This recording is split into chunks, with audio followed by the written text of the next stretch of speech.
শহীদ যারা হয়েছেন তাদেরকে ৩০ লক্ষ টাকা করে পাবেন তাদের ফ্যামিলি, এবং প্রতি শহীদ পরিবারকে প্রতি মাসে ২০,০০০ টাকা করে ভাতা প্রদান করা হবে। অতি গুরুতর আহতকে জন্য ক্যাটাগরি এর ৪৯৩ জনকে এরকম আইডেন্টিফাই করা হয়েছে।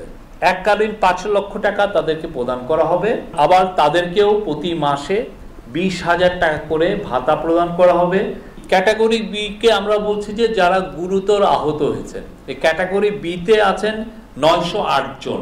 এককালীন ৩ লক্ষ টাকা তাদেরকে প্রদান করা হবে, প্রত্যেককে মাসিক ১৫,০০০ টাকা ভাতা প্রদান করা হবে।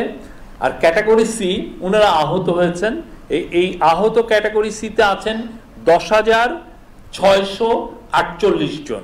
এককালীন ১ লক্ষ টাকা তাদেরকে প্রদান করা হবে, মাসিক ১০,০০০ টাকা প্রদান করা হবে।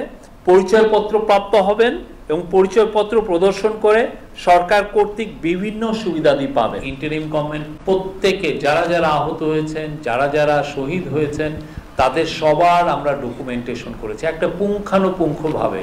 শহীদ যারা হয়েছেন তাদেরকে ৩০ লক্ষ টাকা করে পাবেন তাদের ফ্যামিলি, এবং প্রতি শহীদ পরিবারকে প্রতি মাসে ২০,০০০ টাকা করে ভাতা প্রদান করা হবে।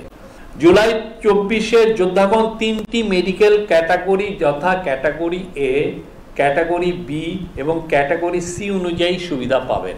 অতি গুরুতর আহতকে জন্য ক্যাটাগরি এর ৪৯৩ জনকে এরকম আইডেন্টিফাই করা হয়েছে। এককালীন ৫ লক্ষ টাকা তাদেরকে প্রদান করা হবে। আবার তাদেরকেও প্রতি মাসে ২০,০০০ টাকা করে ভাতা প্রদান করা হবে। ক্যাটাগরি বি কে আমরা বলছি যে যারা গুরুতর আহত হয়েছেন, এই ক্যাটাগরি বি তে আছেন ৯০৮ জন।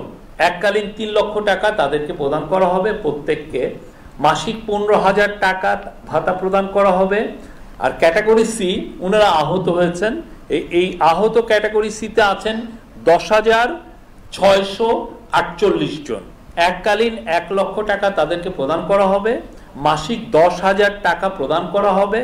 পরিচয়পত্র প্রাপ্ত হবেন এবং পরিচয়পত্র প্রদর্শন করে সরকার কর্তৃক বিভিন্ন সুবিধাদি পাবেন। এই বিষয়ে দায়িত্বপ্রাপ্ত মন্ত্রণালয়ের উপদেষ্টা জানিয়েছেন যে মাসিক যে ভাতাটা দেওয়া হয়, এই ভাতাটা আমরা চেষ্টা করবেন মার্চ মাস থেকেই দেওয়া শুরু করব।